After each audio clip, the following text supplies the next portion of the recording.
7th standard subject chemistry unit 7th unit lesson thermodynamics. Thermodynamics lesson நம்ம last class first law of thermodynamics பார்த்தோம்.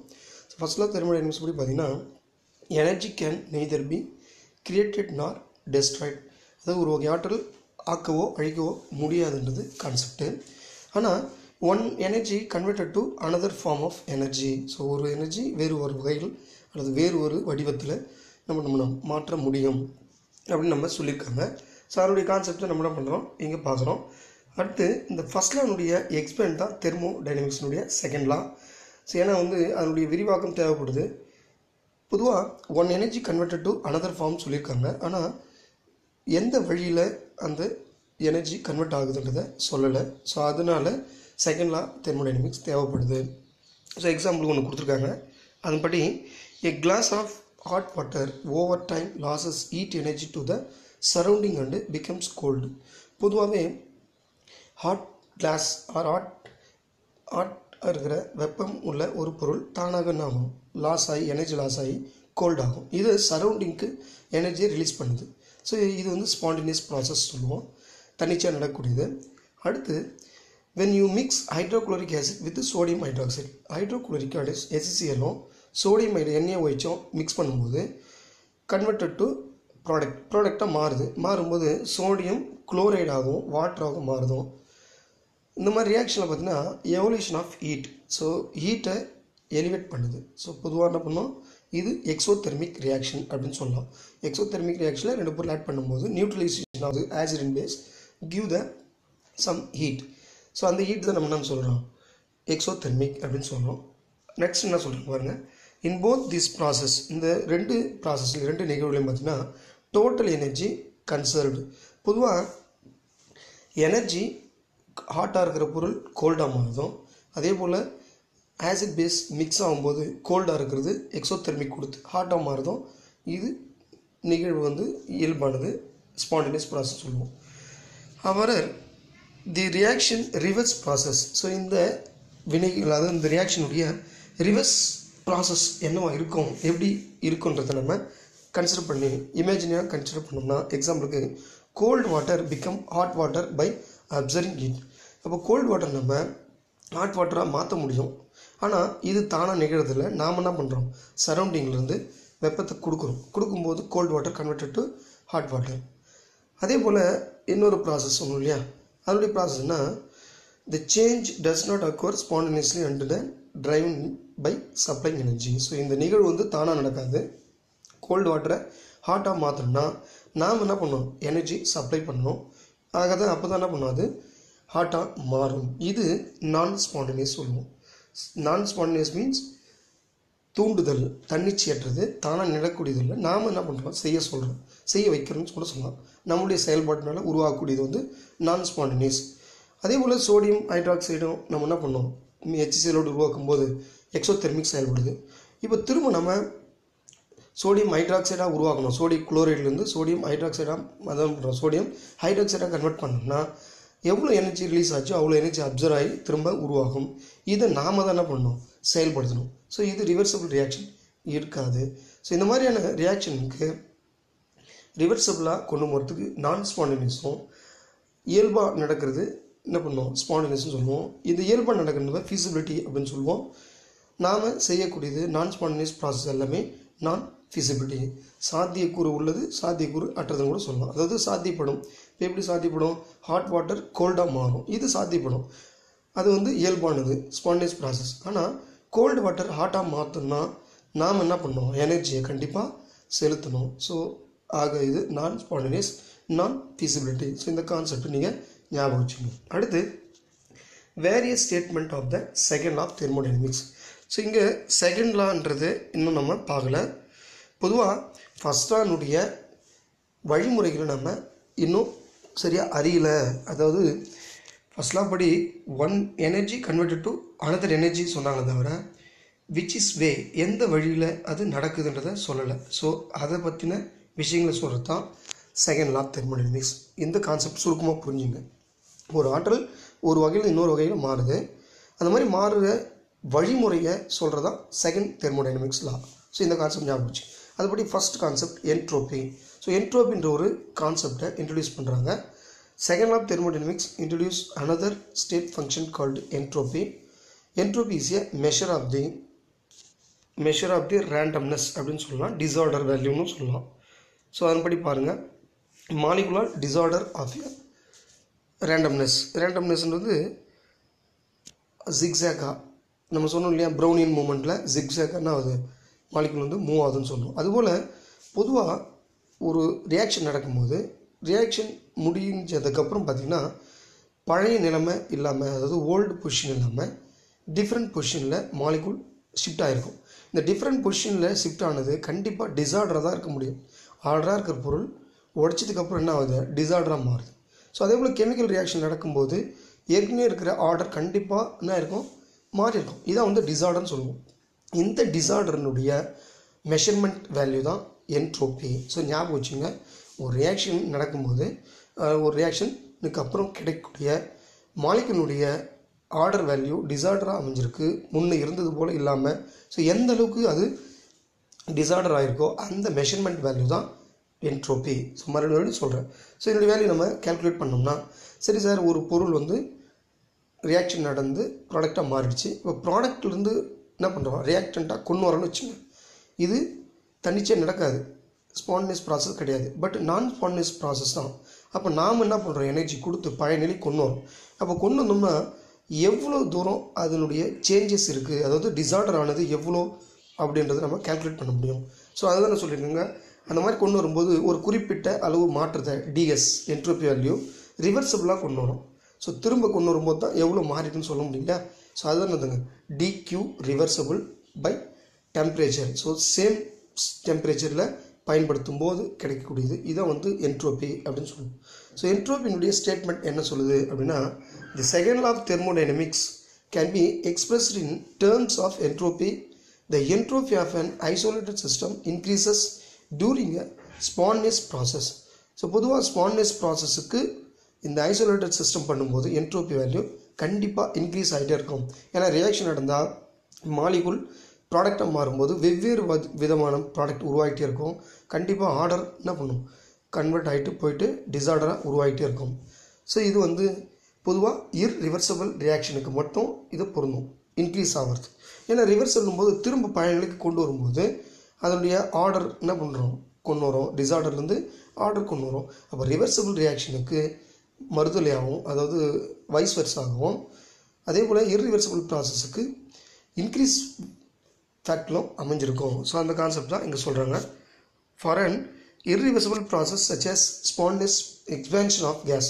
So எக்ஸ்பேன்ஷன்றது நமக்கு தெரியும், விரிவடைக்கூடியது. So அந்த மாதிரி எக்ஸ்பேண்ட் ஆகிற கேஸ் கண்டிப்பாக டிஸார்டராக, ஸோ இங்கே அங்கும் ஜிக்ஸாக்காக என்ன பண்ணும், மூவ் ஆகிட்டே இருக்கும். ஸோ அது மாதிரி மூவ் ஆகிறது கண்டிப்பாக டிஸார்டர் வேல்யூ தான். அப்போ அதனுடைய டோட்டல் என்ட்ரோபி சேஞ்சஸ் வேல்யூ 0 விட கண்டிப்பாக அதிகமாக இருக்கும். அப்போது greater than 0 total entropy value.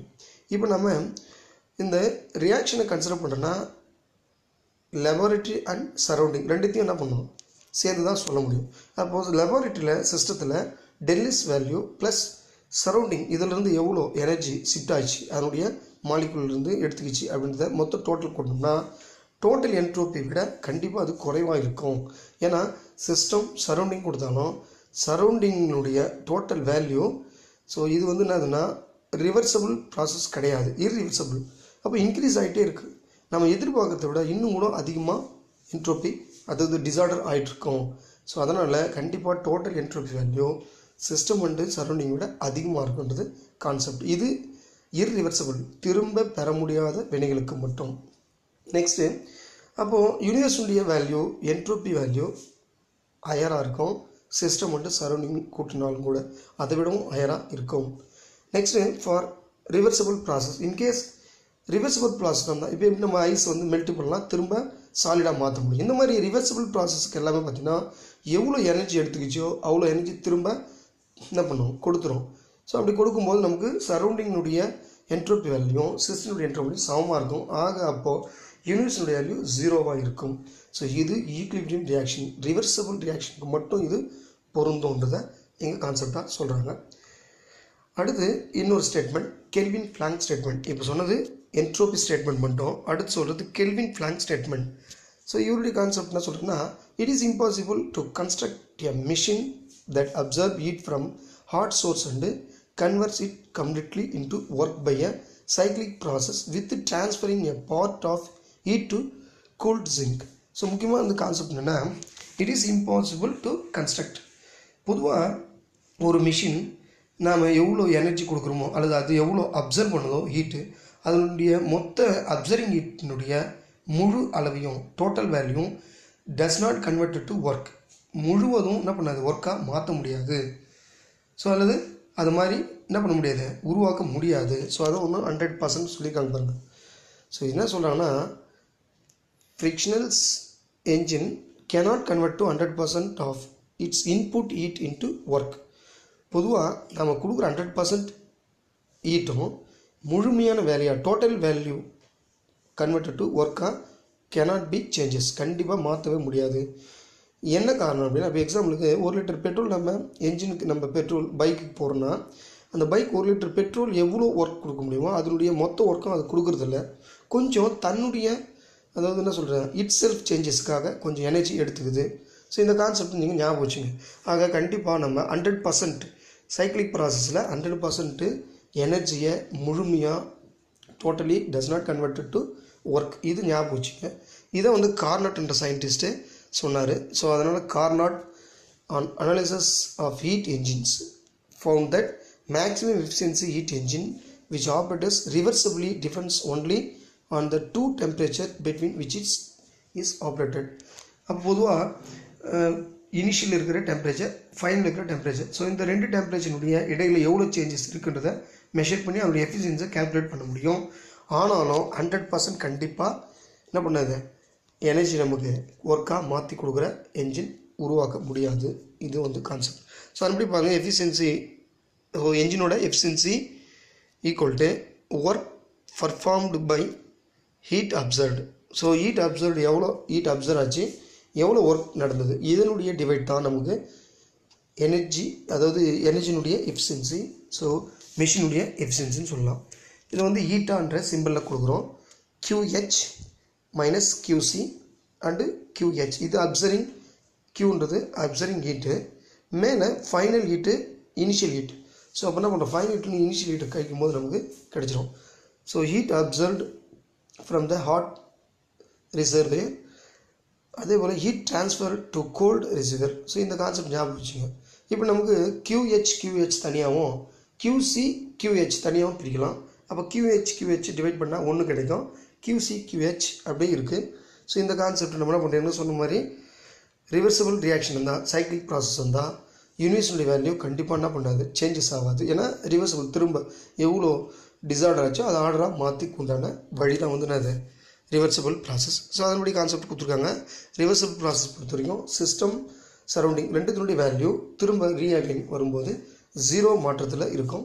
அப்போ டெல்எஸ் வேல்யூ 0, ரெண்டுமே சமமாக இருக்கும். ரிவர்சபிள் ரியாக்ஷனில் எவ்வளோ சிஸ்டம் டிஸார்டராக மாறிச்சோ அதே ஆர்டராக கொண்டு வரதுக்கு சரௌண்டிங் வந்து நம்ம என்ன பண்ணுறோம், நான் ஸ்பான்டேனியஸ் ப்ராசஸில் செய்கிறோம். நெக்ஸ்ட்டு இதனுடைய வேல்யூ பார்த்தீங்கன்னா QH/TH, அதே போல் மைனஸ் QC/TC. எவ்வளோ அப்சர்வ் ஆச்சோ அந்த அளவுக்கு என்ன ஆகும், திரும்ப ரிலீஸ் பண்ண வேண்டிய அவசியம் இருக்கும். ஸோ இந்த கான்செப்ட் தான் நம்ம பண்ணியிருக்காங்க, கொடுத்துருக்காங்க. இதே போல் TC/TH போல் QC/QH. ஆக TC/TH ஈக்குவல் டு QC/QH. இதுதான் வந்து நம்ம பண்ணியிருக்காங்க, சமப்படுத்தியிருக்காங்க ரெண்டுனுடைய வேல்யூ. therefore கடைசியாக கிடைக்கிறது நீட்டா equal to 1 minus TC/TH. So டெம்பரேச்சரை பொறுத்து TCன்னு சொல்லலாம், அப்சர்விங் ஹீட் பொறுத்து QCன்னு சொல்லலாம். ஸோ இதான் கான்செப்ட், வேறு ஒன்றும் இல்லை. டெம்பரேச்சர் சார்ந்து TCனும் அப்சர்விங் எனர்ஜி சார்ந்து என்ன பண்ணுறோம், QCன்னு சொல்கிறோம். ஸோ இந்த வேல்யூ தான். அப்போ பொதுவாக ஃபைனல் வேல்யூ கண்டிப்பாக ஹையராக இருக்கும். ஏன்னா அப்போ தான் என்ன பண்ண முடியும், அப்சர்விங் இருக்க முடியும். ஸோ என்ன சொல்லியிருக்காங்க பாருங்கள், TH டபுள் கிரேட்டர் தென் TCன்னு கொடுத்துருக்காங்க. ஹென்ஸ் ஹீட்டா ஈக்குவல் டு என்ன பண்ணுறோம், லெஸ் தென் 1. ஸோ இந்த கான்செப்ட் நம்ம TH அதிகமாக இருக்குது, கீழே வந்து TH அதிகமாக இருக்குன்னா TH வந்து அதிகமாக இருக்குது அப்படின்னும் போது டிவைடில் வரும்போது கண்டிப்பாக அதனுடைய வேல்யூ என்ன குறைஞ்சி காட்டும். அப்போ குறைச்சி காட்டினா கண்டிப்பாக ஒன்றுலேருந்து ஒரு குறிப்பிட்ட அளவு என்ன பண்ணும், குறைஞ்சி தான் இருக்கும். அதனால் கண்டிப்பாக எப்பவுமே முழு அளவு அடைய முடியாது. எஃபிஷியன்சி வேல்யூ 1 விட குறைவாக தான் இருக்கும். அது என்ன பண்ணுறோம் 100% மல்டிபிள் பண்ணால் எஃபிஷியன்சி இன் பர்சன்டேஜ் வடிவத்தில் கிடைச்சிரும், நமக்கு கிடைக்கக்கூடியது. அடுத்து Celsius statement, Clausius statement. Clausius statement வந்து it is impossible to transfer heat from cold receiver to a hot receiver without doing some work. So இது ஒரு இம்பார்ட்டன்ட் கொஷின். என்னென்னா it is impossible to transfer heat from cold receiver, அதாவது cold கண்டெய்னர்லேருந்து hot கண்டெய்னருக்கு, நல்லா புரிஞ்சுங்க, cold container இருந்து குளிர்ச்சியான ஒரு பகுதியிலிருந்து ஹாட் கண்டெய்னர், ஸோ ஹாட் ரிசீவர்னு சொல்லுவோம். இந்த வெப்பமான பகுதிக்கு நம்ம எந்த ஒரு ஒர்க்கும் செய்யாமல் என்ன பண்ண முடியாது, ஹீட்டை கன்வெர்ட் பண்ண முடியாது. ஹாட்லேருந்து ஈஸியாக என்ன பண்ணும், கோல்டுக்கு அதுவே கன்வெர்ட் ஆகிடும். ஆனால் கோல்டுலேருந்து ஹாட் கண்டிஷன் உள்ளது மேலும் வெப்பநிலை கோல்டுலேருந்து கொண்டு போக முடியுமானா ஒரு வேலையும் செய்யாமல் என்ன பண்ண முடியாது, கொண்டு போக முடியாது. ஸோ இதை வந்து கிளாசியஸ் ஸ்டேட்மெண்ட். இது ஒரு 2 மார்க் கொஷின், ஞாபகம் வச்சுங்க. இப்போ இது வந்து புரியுற மாதிரி சொன்னோம்னா எக்ஸாம்பிளுக்கு இப்போ மழை பெய்யுது, மேல் கழனிலையும் இருக்கும் தண்ணி, கீழ்கழனிலையும் இருக்கும் தண்ணி. ஆனால் மேல் கழனிலேருந்து ஈஸியாக என்ன பண்ணோம், கீழ்கழனிக்கு என்ன பண்ணோம், அந்த வரப்புலேருந்து கசிஞ்சு வந்துடும். ஆனால் இட் இஸ் இம்பாசிபிள் எப்போது கீழ்கழனிலிருந்து மேல் கழனிக்கு தண்ணி போகிறது வித்தவுட் டூயிங் ஒர்க், அதாவது எந்த ஒரு வேலையும் செய்யாமல் கீழ்கழனிலேருந்து மேல் கழனிக்கு தண்ணியை என்ன பண்ண முடியாது, ட்ரான்ஸ்ஃபர் ஆக்க முடியாது. நாம் எதாவது ஒர்க் பண்ண தான். இப்போ கீழ்கழனிலேருந்து நம்ம பண்ணோம் தண்ணியை மேல் கழனிக்கு மோட்டாரோ எதையும் வச்சு மேலே செலுத்துகிறோம். ஸோ இதே கான்செப்ட் தான் இங்கே. கோல்டு கண்டிஷனுக்கு ஹாட் கண்டிஷனுக்கு மேலும் வெப்பத்தை என்ன பண்ணுறோம், கொண்டு போகிறோம்னா கண்டிப்பாக with doing work, some work இருந்தால் தான் அது நடக்கும். இந்த கான்செப்டாக எங்கே கொடுத்துருக்காங்க. Thank you, see you next class.